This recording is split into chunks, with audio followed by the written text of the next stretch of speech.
Hello, and welcome back to the Dialexicon podcast, where we critically engage in philosophy and correlate philosophy research to contemporary issues at an easy to understand and digestible level. My name is Saurish and I'm your host. This week, we're joined by Dr. Vida Yao, who is an assistant professor of philosophy at Rice University in Houston. Hi, Professor Yao. How are you today? Hi, I'm doing really well. Thank you for having me. Of course, thank you for your time and for being here today. Before we begin our awesome discussion, I want to ask you, how did you get into philosophy? What kind of stood out to you, and what was your introduction to it? Yeah, so I think my formal introduction was not until college or university. I grew up in Canada, and I think it's a pretty common experience for students in North America to not have a formal introduction to philosophy until college. And so I didn't actually know that it was a discipline that one could study until I started taking classes in undergrad. But I think that there was a way in which I was introduced less formally to philosophy through a lot of literature that I read in high school. And part of the appeal, I think, of a lot of that literature was that it addressed, I mean, not, of course, like in the form that philosophy is usually presented in, especially contemporary philosophy. But a lot of that literature just sort of found a way to give me words and concepts to think about questions that I just been curious about since I was young. And so there was a sort of natural progression until I just started realizing that this was something that you could study actually in classes and read texts dedicated to those questions. So that's basically how I got my start. Yeah, I mean, I think that's what's like really fascinating about philosophy is like, even if you have like different interests than another philosopher, it's still philosophy. Like you can explore literally every question underneath philosophy because there's so many things to explore. And like I think that's a common trend with a lot of people who've been brought up in North America, just not having introductions of like philosophy, at least as a profession in like high school. Right. Um, but I wanted to ask you kind of about the state of philosophy in academia right now. Mhm. Um, does a gender imbalance or gap exist? If so, what are some potential reasons for it, and how can we solve it? Yeah, so there's definitely a gender gap, and I'm not somebody who researches the numbers, but I kind of keep an eye on it, and it's pretty common that you can experience the gap pretty viscerally as you sort of go up the academic chain, right? So of course it depends on what courses you're teaching, but even if we start out with pretty equal numbers or even more women in philosophy in undergrad classes, there tends to be a drop off for grad school, and then another drop off as like as each level as you go up in the profession. Um, so there's definitely a disparity, and I think a lot of things have been done in the profession to try to address that. And it opens up a lot of questions. I mean, there's a lot of questions about why it is that the disparity might exist. I mean, again, I'm not like a social scientist, and so I don't know that I can give like a thorough answer. I do think that one thing that I try to focus on in my classes, especially for my undergrads, or when I speak to people who are outside of professional philosophy, is I really just try to make it obvious how it is that the profession connects up to these big questions that I think, as you were just saying, there's so many questions, and they're questions that I think a lot of people can come to pretty naturally. I mean, in a way, you don't necessarily need to be introduced formally. Like they're just questions that you can come to growing up where you're just like, wait, something doesn't really make sense to me.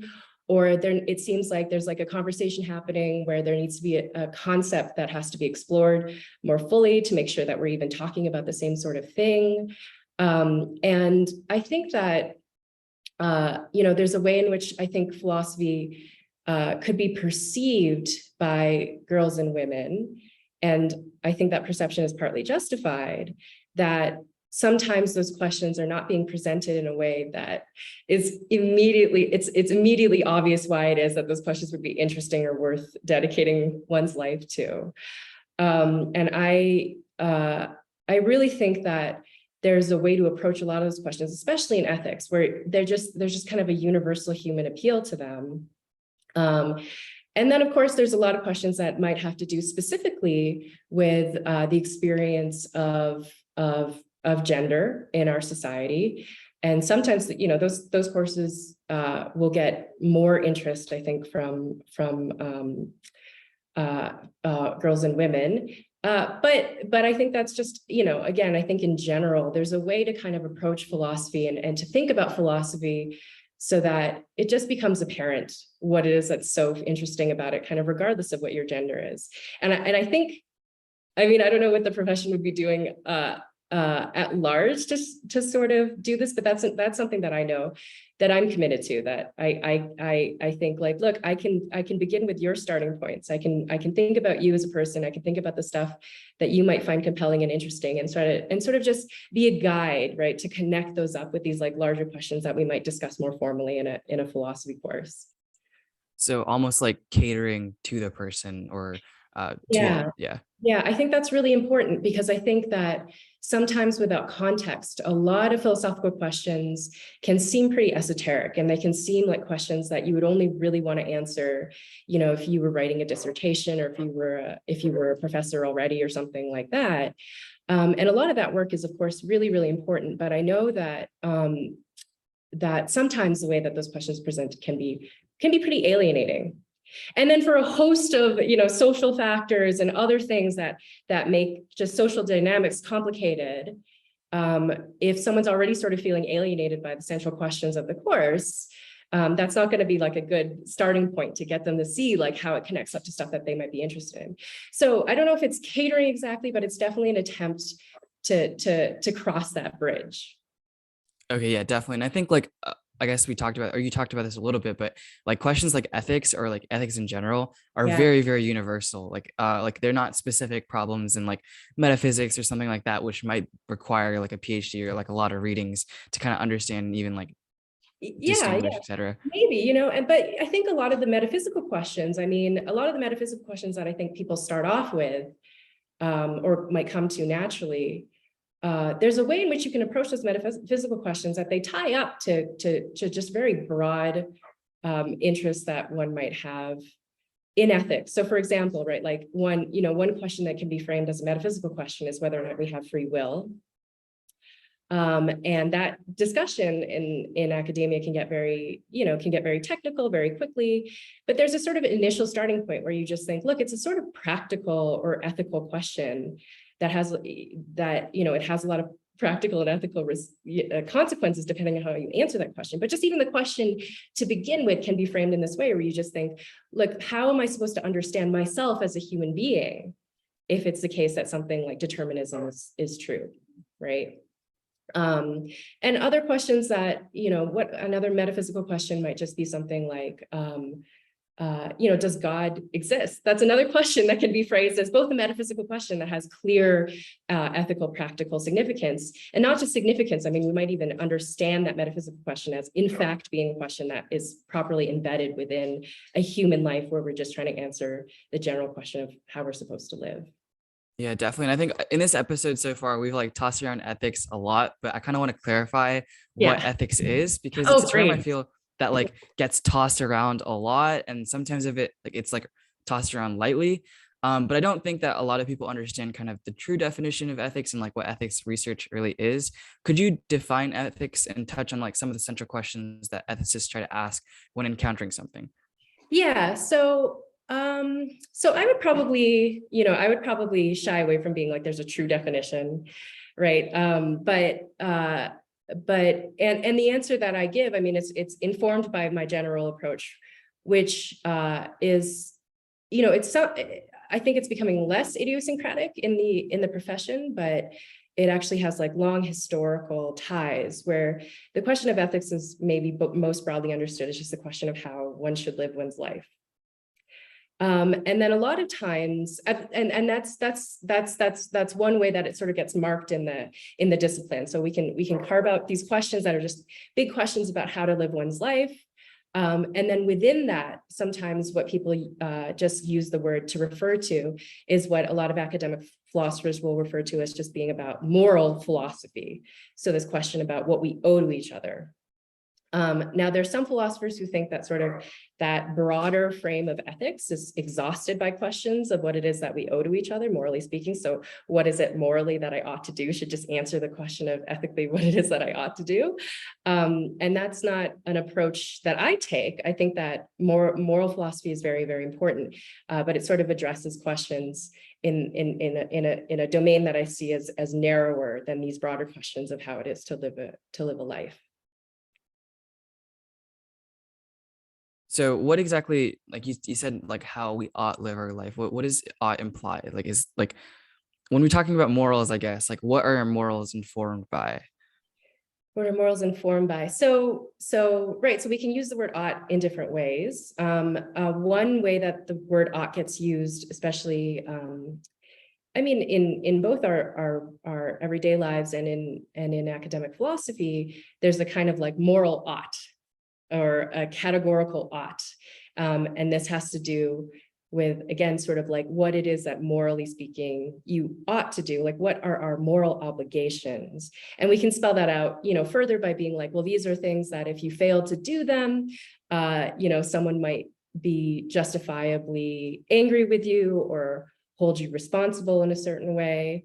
And there's different ways to approach how to think about the structure of those answers, but you could think like, there's things that are just rules that we have to abide by, depending on your starting points. But you might think, look, if we are committed to a certain system where we want to live peacefully with one another or in some kind of moral community, they're just rules that we have to live up to in order to do that. So, you ought not kill, you ought not, I don't know, you ought not steal, there's kind of a standard like list of things that you ought not do. Now, we could use ought, but we'd also use, I don't even know if should would be the right word, but for this other question of how should I live my life? Some of those questions and some of those answers might not have anything to do with what it is that I owe to another person or what it is that other people would have any business sort of telling me about, right? So, for example, questions about the meaning of life.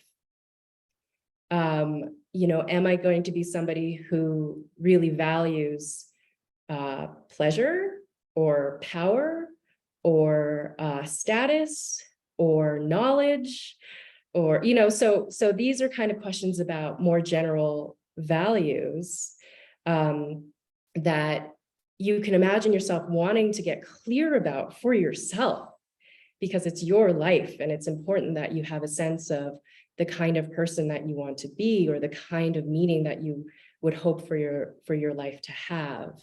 And again, so one way to think about it, I think is just like the most straightforward is just like, you don't owe it to anybody else really to have a meaningful life, right?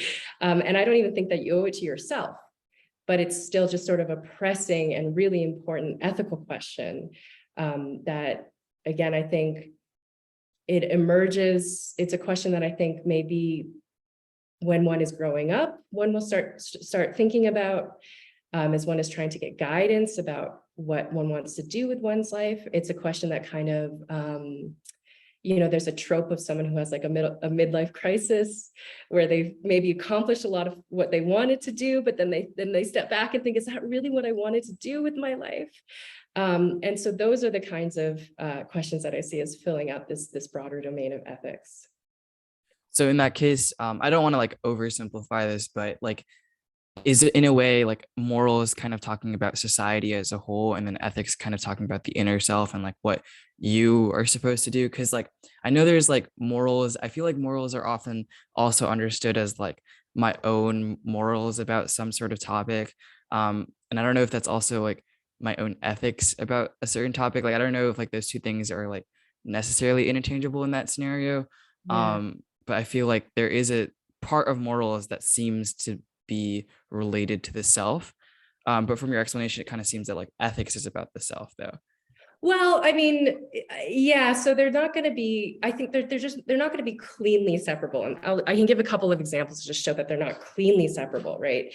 So there is a philosophical tradition who understands there being, so the way that you put it is like morals are sort of about society. And we might think that actually there's two ways in which we would have to modify that. So one thought would be something like, you can be morally obligated to somebody that you have an interpersonal relationship with, or that's really just between you and that person, right? So there's things that you might owe your family or your friends, where that comes down to, again, like a question of what is it that you need to do to just be a kind of decent person within that relationship. And then there's a historical tradition that also tries to spell out this idea that there are certain moral duties that you have to yourself. And those are moral duties because they tie up to these more kind of general questions of like, how is it that I need to conceive of myself in relation ultimately to other people? But there might be some kind of work that I have to do to get myself to be the kind of person who can live up to those demands, right? So it's not easy to live up to those moral demands. And so you might think, for example, so from a Kantian tradition, for example, so sorry to bring in a figure, but a major figure in moral philosophy. So Kant thinks that there are certain duties that we owe to ourselves. And one of those could be spelled out as a duty of self-respect.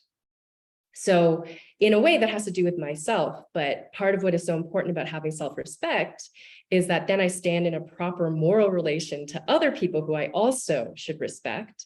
And so I can sort of see myself as an equal to them, right? So it's not just about like me doing everything I possibly can to make them happy. It's like we need to stand in a relationship of equality, and that brings in the social element again, right? Now, again, maybe one way of putting it is that these broader question of ethics, it's just not about obligation. It's not about obligation to me, and it's not about obligation to other people. It is more personal. Some of these questions might be more personal, and of course they still will be related to like the questions of what I owe to other people, but they can come apart from each other, right? So there can be really dramatic cases where you might think like the thing that I have to do in my life for me to feel like my life is meaningful is something where in order to do that thing, I might let some people down. I might fail in my duties that I owe to other people. And then there's this broader question, well, what do I do, right? Is there a way then to answer that question? And that's a very personal thing. It's not obvious that there's kind of one domain of reasons or values that should win in every case. I don't know if that sort of helps clarify. No, I think it does clarify. And I guess there's another question now on top of that, because now we're talking about like the personal and how there's like, different types of ethics or different types of responses to certain situations that can produce different forms of ethics, or like different sides almost to a different, like to a social issue or something like that. So in that scenario, how does ethics research as a whole like present itself? Because it seems like maybe like, I don't know if it's based off of premises or if it's based off of like certain conclusions that are created based off of these premises, and then like that's supposed to convince another person, or like what's the purpose of ethics research as a whole? Because it seems like those two things are like, you either believe one side or you don't. Maybe you can right. maybe you have some sort of discrepancy, but like you either just believe one side or you don't, almost, I feel. Yeah, okay, I see. So yeah, so I won't answer for the profession as a whole, like what ethicists or moral philosophers conceive of what moral philosophy or ethics ought to be. I think there's a lot of different answers of what people think moral philosophy or ethics ought to look like. But about this sort of very pressing practical question, where it just seems like, especially now, right? Especially now where we just have these kind of seemingly intractable disagreements about how we should all live together. I think one thing that moral philosophy can do, and moral and philosophical discussion about ethics can do, well, there's a couple of things that I think it can do. And all of this is sort of based on a hope, it's not, it's not just philosophy in a way, especially ethics and moral philosophy. There's a very optimistic stance that it takes toward the possibility of discussion being something that can resolve certain issues. I mean, so one thing that it can do is at least make clear what the disagreement is about. right? That's a lot of what happens, I think, is like it's not even obvious that what we're disagreeing about is the same thing. And I think philosophy can clarify really well that we can nail it down, that this is the thing that we're disagreeing about. We're disagreeing about like this particular policy. And then we can think about like, well, what are the things that we then need to investigate in order to get, maybe more information about the policy? Are those the consequences of the policy? Or are they, other things that matter a lot to other people? So we could take, for example, this recent decision about Roe from the Supreme Court. So it seems like, of course, there's this question of like, what are the consequences of this decision for a lot of people, not just women, about their reproductive health and the possibility of their future and their having autonomy over the future. These are all kind of consequential things that we need to get straight, right? And you want to be able to hopefully, in good faith, have a discussion about how it changes things for people within a society.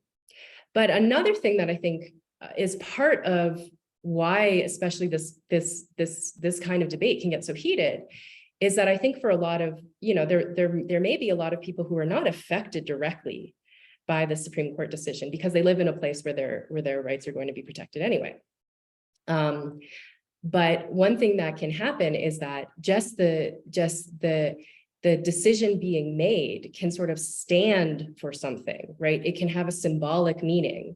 And so I think for a lot of women in particular, I think that one thing that was sort of so painful and shocking about it was this thought that it's not necessarily the consequences, but what it says about what it is to be a woman in our society. Right. And so a lot of ethical discussion is getting clear about the different values that are at stake here.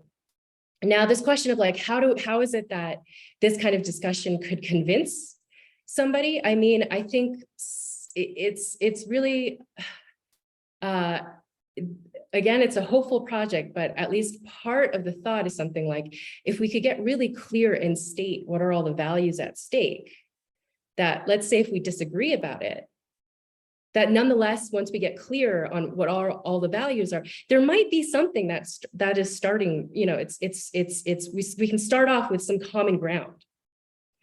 And usually a lot of,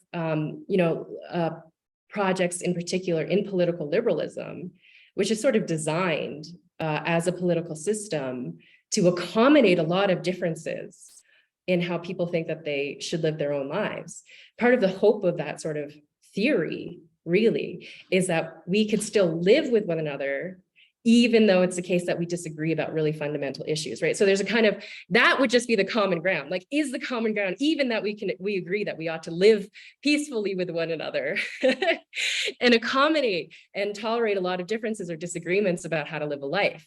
Now you can push further, and if you're in a conversation with somebody who just goes, actually, no, I don't even think that that's a starting point, then you might have to go to something deeper, right? But I think that that's a lot of the hope of philosophical discussion, is like, if we can just get clearer about what our values are and what we're committed to, then we could maybe find some common ground, and we can also change each other's minds, right? Because it's not, our values don't kind of come to us clearly articulated to ourselves. We're often committed to things and we're not sure why, and we're not sure if we're committed to them for good reasons. And it's not to say that when you realize, the reason you have for not holding a value that you held, it's not like that's an immediate change, right? But it does put some kind of pressure on at least some people to think, I need to rethink why it is that I was so committed to this, if it's the case that it really actually conflicts with something else that I really, really care about. Right. Yeah, that makes sense. And I think I guess it was probably it was probably wrong of me to say that like most people have like one side. I think you can obviously learn from discussions, learn from a lot of like readings, and like kind of talking to other people also, I feel like helps a lot in terms of seeing their side on different topics. Can also change your side on that topic. So like, yeah, and it helps you see your own side as well. Like, you often don't recognize things about your own commitments and your own positions until somebody lays them out in a different way or asks you questions. And so that's the, again, it's not like that always happens. It's not guaranteed, but that's that's at least one of the hopes of philosophical discussion. Yeah, I mean, I was just saying that like it was maybe a little bit premature for me to say that you only have one side. Like you definitely can change sides. It's not like I don't know, the Star Wars where you have to be on one, like the dark side Oh, or whatever, like something like that. But I right, guess right. in like a lot of discussion nowadays, and I Yeah. guess this is like particular to, I feel, Gen Z, but also maybe older generations as well, that Mhm. a lot of our discussions on ethical issues are emotional based. And so I kind of like to call this like something called emotional based ethics. Um, I don't know if that's an actual term. I just thought of it, but and so like for example, let's take like the abortion topic. So a lot of Yeah. people feel really passionately about the life of the fetus, but I've also seen a lot of people who really care about bodily autonomy and like the autonomy of the female, of the woman, to choose what they want to do with their body, right? And Yeah. both sides of these have a lot of emotions, right? It's not, I guess it would be unethical to say that they don't have emotions on both sides. But what is the relationship between ethics and emotions here? Like, I feel like emotions can guide us to ethical premises or ethical conclusions. Yeah. Is there something, are they interconnected? How logical, how can you create logical premises based off of emotions then, I guess? Yeah. Okay. So, so maybe one picture that I would want to just lay out and then sort of set aside, or just to kind of cast a skeptical eye on, is the idea that philosophy, and I think that this goes beyond even questions in ethics and moral philosophy, but that philosophy is something done like from pure unemotional reason in general. Now, when we move to questions in ethics, I mean, you're completely right. I think that especially, outside of a classroom, outside of a place where you're sort of asked to suspend maybe some of your actual deep commitments, it gets heated very quickly because these are real issues that are affecting people's lives.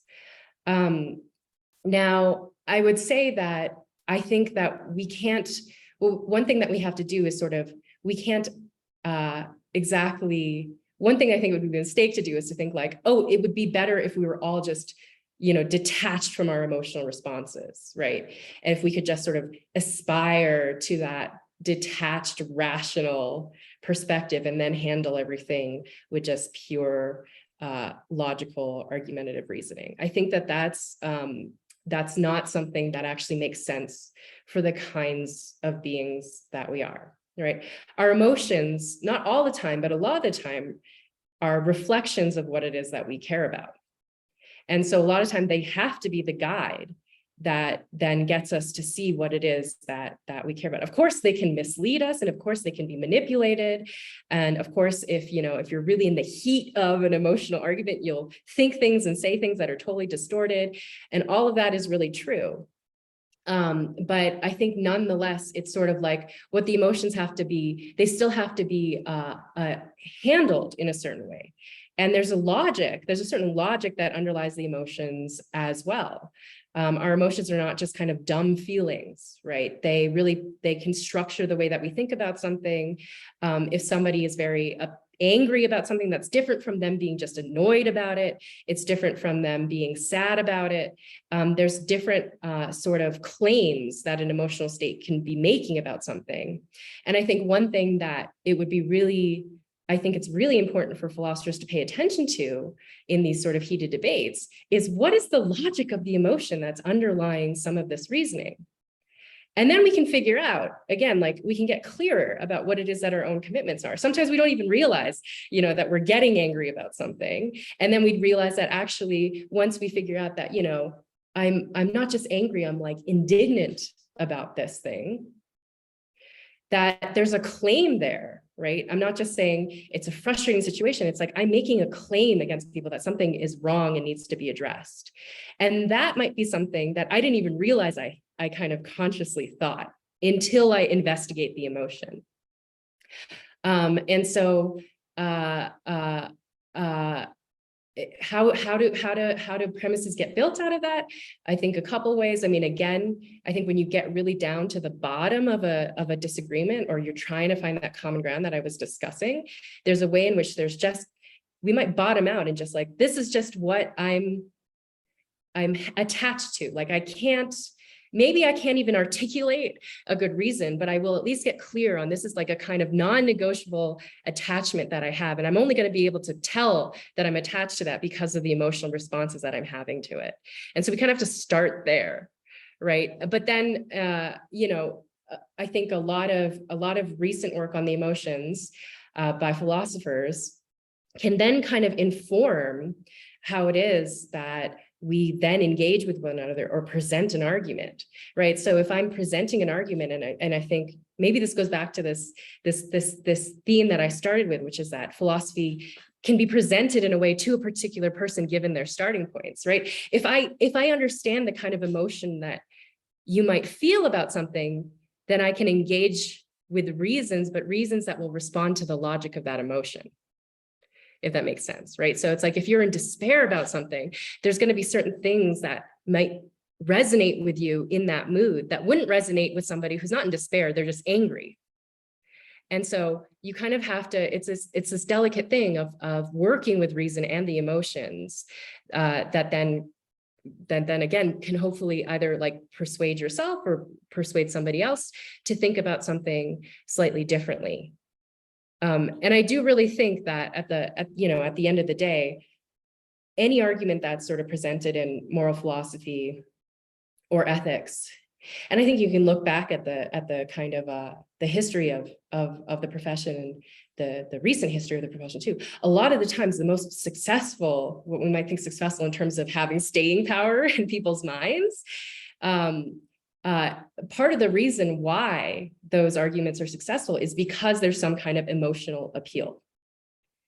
It's not exactly just, I saw the reason and I just my mind saw that was right. There's a mix of both. I mean, I could give an example, but we can also. Yeah, no, definitely. I think that makes sense. So almost it seems that like there's like a level of interrogation of what emotion, like why you're feeling that emotion, and kind of incorporating that like interrogation into your work. So like creating reasons for why the anger might take place or why a certain emotion might take place in response to an ethical situation or like some sort of social issue, which I think is like really, really interesting. And I think it's actually like, it's good that you mentioned that like philosophy isn't just like this really like rational, non-emotional like place, because I think that is a stereotype for philosophy for sure. Yeah, so that's interesting. I mean, I would guess that that's the stereotype. It gets harder and harder to sort of see the profession or the discipline from the outside when you're in it. And I mean, I can clearly see that there's a respect in which that's still presented as the paradigm of philosophical engagement, right? It's like this really calm and collected, very rational perspective. And I mean, there's reasons why it is that philosophy should aspire to some level of emotional detachment. Like you can feel your emotion, then you need to kind of step back and look at it, right, from a place that's not from within it. And that makes total sense. But maybe, and maybe this is one thing that sort of turns some people off of philosophy, is this idea that like the goal is to become like this very stoic and detached person who doesn't have his or her own commitments. I mean, in a philosophy classroom, I think an instructor has a certain responsibility to do that, right? Because I want it to be the case. Again, like thinking about my students, I want it to be the case that I can work with their starting points no matter where they're coming from. And of course, their starting points are going to differ from my own, and their starting points are going to differ from one another. And so as an instructor, you do have a certain responsibility to be a bit detached in the classroom, right? And to not just say like, here are my commitments or whatever, right? No, the point is to encourage as much discussion about differing viewpoints. And so you do sort of have to be detached in a certain way. But I think that it would be a mistake to think that that sort of responsibility is one that then has to be, has to spread over into like every single part of one's life as a philosopher or one's own work as a philosopher. I think some of the most compelling and exciting philosophy is done from someone who clearly has a perspective that they're trying to articulate and make clearer to other people. And sometimes that involves, an honest starting place where there's an emotion involved and some appeal, some rational emotional appeal to the audience. And to an extent, I also think that like certain domains might have a better or like an easier time incorporating emotions, whereas like some other domains of philosophy, Yeah. it's a lot more difficult to even like engage in some sort of emotional response. Like I'm thinking like maybe like some metaphysical questions, like those are like kind of like about nature or like the nature of certain things. I mean, I don't really know how emotions will come into play too much there, but I mean, I'm sure there's some way Can I give you that an it, example? yeah, for sure. So here's an example of a metaphysical, I'll go back, it's an example that I used earlier, but the example of the metaphysical thesis of determinism, which we might understand. I mean, it's actually very difficult to try to articulate at all what determinism is. If you sit down and try to state what it is, it's not at all obvious what the thesis is. But the thing is I can get you to be really, really, I can get you to have an emotional reaction to that thesis, right? If I say like think of everything as just atoms and they're all just affecting one another, and you are just a process that emerged from a mindless process. And there's no further purpose for why you exist. It's just a series of accidents of things having causal effects on one another. And then and there's a way in which that can be a really appealing metaphysical thesis for some people. I mean, it can be frightening too for some people, but there's a way in which I think a lot of the appeal that it initially can even have, it's not because we articulated the thesis clearly, it's just because I can get you in a certain kind of mood that can be very appealing. Yeah, I think that's like I think especially for like talks. I think like I've listened to like a lot of great talks where they're always start in some sort of way that like kind of gets you engaged, and I think like that's really really smart to do, because then you're like captivated and like you want to hear more. But I guess like kind of stumbling back onto this question about ethics and discussion about ethics, why is ethical discussion necessary for us besides kind of understanding how we should live our life, or like how does it change like how we evaluate our things, or like do you think that like youth should engage with ethics at an earlier age? Because right now in school no one learns about it, at least at like pre-K to like 12th grade, no one learns about ethics. And I think Dialexicon is like a way to kind of get kids involved in like kind of thinking about ethics and youth, and like philosophy as a whole. But do you think like there should be some sort of ethics introduced at a younger age as well? I think so. I want to say yes, and then I would want to say that, because I'm not familiar with the curriculum. I think that so on the one hand, I think there probably are ways in which ethical discussion is introduced into again other disciplines, or that would be my hope. And of course, I think that it would be fantastic, all things being equal, and I don't know what the cost would be, I think it would be fantastic if there were more formal introductions to philosophy at an earlier age. I think that, especially because I think a lot of the space and time that you have to kind of kick around these questions that feel abstract, a lot of that time and space that you need is time and space that you kind of you start having less of as you get older and older, and you have to start, applying for college and thinking about what you want to do. Again, I think from my perspective, the way in which I engage, again, especially my undergrads, in philosophical discussion, I would think that a lot of the benefit that they get is really just sort of self-reflection. Right.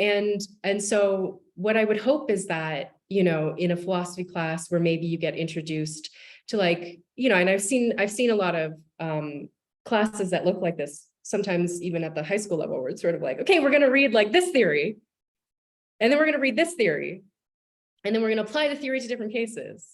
And I think that's of course it's important, and it's good for people to know the different theories and understand that these are theories that people have argued for, and they're still arguing for them and against one another. But there's a way in which I think sometimes that can get mistaken for these other questions that I think are really important, which is like, why would we think that this theory would be the thing that would help us? And sometimes a theory really does, but precisely the way in which it's clear that it's doing that is by clarifying and making some things more fundamental, less fundamental, but in a way that ultimately should resonate with something that we're starting with already. Right? Like it's tying that theory back to what we think our values are. And then it's a useful kind of, it's a foil sometimes where you think, is that really something that I care about? Is that really something I'm really committed to? And again, a lot of that is just self-reflection. It's not sort of like looking out at like a scientific theory and having that explain a bunch of things that were otherwise confusing. It's like, it's looking at the theory, but like comparing my own commitments against the theory and figuring out, yeah, like, does this actually help me make sense of how I think I should live my life, or what it is that I owe to people? Definitely. And I think like for a lot of students nowadays, especially with how like competitive things are and like kind of just the modern education system, it seems that there's always an emphasis on academics and there's not really a lot of space for that reflection, like Yeah. to just kind of get like take a step back, analyze everything and kind of figure things out. And so often, especially with COVID, I think COVID allowed for some of that reflection, but not through the best means. Like we're all trapped at home. But like I feel like if we're able to engage those discussions at an earlier age in school, I know there's like Socratic seminars and like there's like book discussions and English classes, but not all of those are really tailored towards kind of actually understanding the self a little bit better. They're mainly, for example, like if it's an English class, like it's tailored towards the book and it's either graded or it's not graded. So like you either Right. need to do well for like in order to get a good grade, or you can't just kind of like explore these questions of the self, which I think a lot of books and novels really actually force you to like engage in those questions of whether or not you agree with the protagonist making a certain decision or not, right? And so I think books are even like a great way to get started on like exploring ethics, right? Yeah, completely. Or like, the book, initially you would have thought something like, you start with like a very simple thing, like, you should never lie or something. And you read, I mean, novels are a different thing from philosophy, but a lot of times what you can do is like, you get just a richer understanding of what human life is really like and how Exactly. complicated it can be. And I think that's really important too. But, and this is why I sort of qualify my claim about like philosophy being in the classroom more. I just think probably the issues that I'm talking about are sort of deeper issues with our educational system, or maybe our economic system, that's not leaving young people the space for this, which I think is really unfortunate. I mean, and I tell my undergrads when they take a course, I always start a course sort of saying like, what I hope is that you can sort of treat this course in a sort of selfish way. Not a narrowly selfish way, but in a selfish way in the sense that it gives you that space. That's really my hope, is just it can serve as a way for you to have some guidance in thinking about these really deep fundamental questions in a way that I hope can sort of be at least a little bit detached from these external goals of like, my GPA or, which I'm not blaming any before. I understand the economic system has made it the case that this is the pressure that everybody feels now. But I think it's, especially with COVID, especially with just how competitive you're saying things have become, I think a lot of people are really just breaking under that pressure. And then they don't have the resources that I think philosophy and literature can give one to then figure out like, what's the real problem here? And what is it that I really actually want to dedicate my life to? Because, we all only have one life. And that's a huge issue that we all wrestle with, that we're lucky enough to wrestle with for, most of us until we die. Right. So, Right. yeah. So I guess like on this topic of kind of engaging with like the youth in general, how can Yeah. students and young listeners use philosophy and ethics to guide them in their life? And then also, what should some of their takeaways from this episode be? And if like you have anything else that you kind of want to tell them or like talk to about. So yeah, so I find it a bit difficult to answer because I don't so you sort of alluded to this idea that at least you're getting the sense that people in your generation have had some space or some time because of COVID, but that maybe they don't have like the right kind of guidance or something like that. And I'm not sure, I've heard that the internet is a place that people are turning to like look for philosophical theories or philosophical discussion. And like that's something that I I'm not all that confident in. I mean, I think that really, in a way, I would hope, just because those debates are not like the model paradigm, I think a lot of times of good in faith philosophical discussion. And so I guess, one thought is just sort of, especially the younger you are, try to expose yourself to new ideas, and expose yourself to new experiences too. And I know that's really, again, that's really difficult. That's not an easy thing to do. But I think that a lot of times you can't figure out what your values are, not just because you haven't read the right books or because you haven't had the right kind of discussion led by the right person, but because you actually just haven't been tested by life yet. And I think that those are sort of the hardest philosophical revelations that like one would have in one's life. They're actually informed by living a life. Now, again, I don't know how one does that, and I can imagine there are a lot of pressures that prevent one from doing that. But I really think that philosophy, it's important that it's a discipline. It's important that we read. It's important that we talk to each other. But I also think it's just really important to try to live a life. I agree for sure. And I kind of want to I think that's something that a lot of students forget, that there is a part of their, I guess, their life that's not being a student. Because I think so often we're trapped in this mindset that we have to be a student.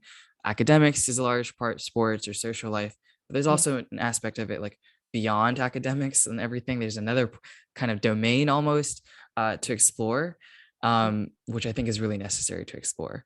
Yeah. Or, and this isn't good. It's not something that you can sort of just do, but the more you can to sort of see these things that you do in your life, not as means to an end. That's really hard. Again, it's not easy to do that, but just not means to an end, because sometimes those will be things that if you can sort of engage with them in a different way, you'll find that those are things that you really love or really, make you feel alive or something. But I think that way of engaging in some activities can get stifled by this very instrumental way that we're encouraged to approach a lot of things in our lives. Like, I'm going to do this because, it gives me another line on the CV. Yeah, exactly. I definitely agree. And I guess for students who are also kind of interested in your research as well, what are you doing now? What are your research projects? So if any audience members are curious, they can kind of look you up, and I'll also leave a link to your website below, but Sure. if they're interested. So right now I am writing a book on gracious love. So it's focusing on love, interpersonal love between people. And it's arguing for an ideal of love, which I'm presenting as sort of balancing sort of the difficulties that love itself presents. So one way that in the academic literature, love has been treated as sort of this like problem child, where there's this issue of like, well, it's clear what we owe to, we need to get clear about what we owe to each other. And then we run into these really difficult cases where it's like, I love somebody, and in order to really do right by them, I have to, not fulfill all my obligations to other people. And then this is a very, that's a difficult philosophical question.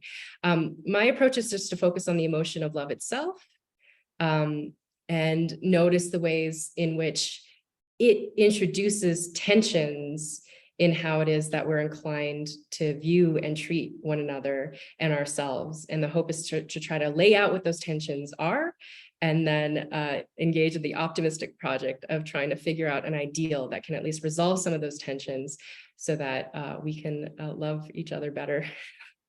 That seems like a really large project to like go through. I mean, there's like so much there, but it sounds really, really interesting.